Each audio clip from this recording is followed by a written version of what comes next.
Welcome back नाज़रीन। वाक़िफ़ दाइना आलूता सिंध जे इतलात ऐं transport वारे वज़ीर शर्जील इनाम मेमण चयो आहे त हुकूमत जो मुद्दो पूरो थियण जो आख़िरी ॾहाको हली रहियो आहे। माइंस एंड मिनरल्स डिपार्टमेंट ने उस टेंडर को कैंसिल कर दिया है, उस नोटिफिकेशन को कैंसिल कर दिया है। कारूंजर जबल पे किसी किस्म की अफादियत को नुकसान नहीं पहुंचाया जाएगा, ना ही कारूंजर जबल को डिस्टर्ब किया जाएगा। हाँ, कुछ लोगों की अभी सियासत की दुकानें खुलेंगी अभी ना। अब हेल्थ पे बात कर नहीं सकते सिंध हुकूमत के खिलाफ, ट्रांसपोर्ट पे बात कर नहीं सकते, बाकी सेक्टर में बात कर नहीं सकते। सलाम मुतासिर को घर, ये लोग 21 लाख खानदानों को घर बना के दे रहे हैं, इन पर हम बात नहीं कर सकते। अब क्या करें?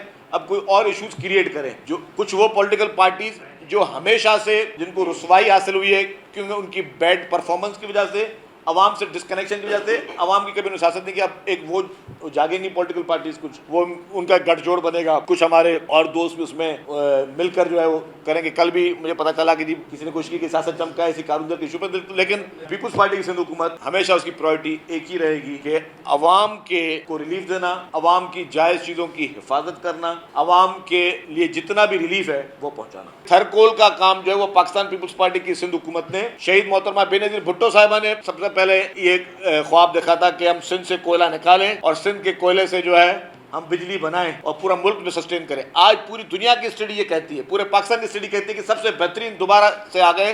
बीच में ये क्लीन एनर्जी के इशू से अब हर कोई कहता है कि सबसे बेहतरीन कोयले की एनर्जी है, सबसे सस्ती हमें जो कोयले से बिजली पैदा होती है। तो ये विजन पाकिस्तान पीपुल्स पार्टी का था जिसने कोयले पे बिजली पैदा की, किसी और पार्टी ने नहीं किया, किसी और गवर्नमेंट ने पाकिस्तान में नहीं किया। हुकूमत सिंध की जानिब से दुनिया का सबसे बड़े में बड़ा जो प्रोजेक्ट है जिसको बहुत ज़्यादा पजीराई मिल रही है वो है हाउसिंग प्रोजेक्ट। और वो प्रोजेक्ट जो है मुख्तलिफ अजला में लोगों को ना सिर्फ घर बनाने के पैसे दिए जा रहे हैं, लेकिन लोगों को उस ज़मीन की मिल्कियत भी दी जा रही है।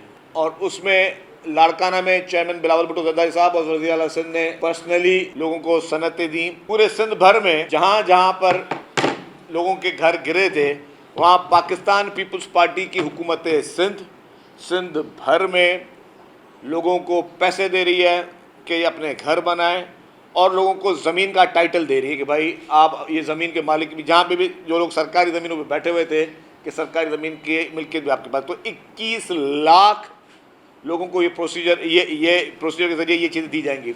हमने जो सिस्टम मैकेनिज़्म बनाया है वो सिस्टम मैकेनिज़्म ऐसा नहीं है कि कोई और हुकूमत आए उस सिस्टम मैकेनिज़्म को बुलडोज कर सके। इलेक्शन इंशाल्लाह जब भी हो, लेकिन ये सिस्टम चलता रहेगा, लोगों को घर मिलते रहेंगे। जो इंटरम सेटअप होगा, इंटरम गवर्नमेंट्स होंगी, वो उनको भी इतनी वो नहीं होगी कि जी वो इन प्रोजेक्ट्स को बंद कर सके।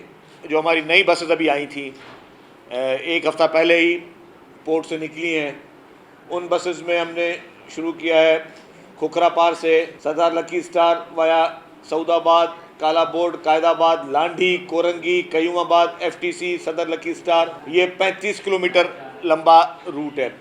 क्योंकि कोरंगी में अभी तक हमने सर्विस को शुरू नहीं कर सके थे, तो अभी वहाँ पे भी बसेस जो हमारी शुरू हो चुकी हैं, जिसका रेस्पॉन्स पहले ही दिन से अल्हम्दुलिल्लाह इसका अच्छा आ रहा है।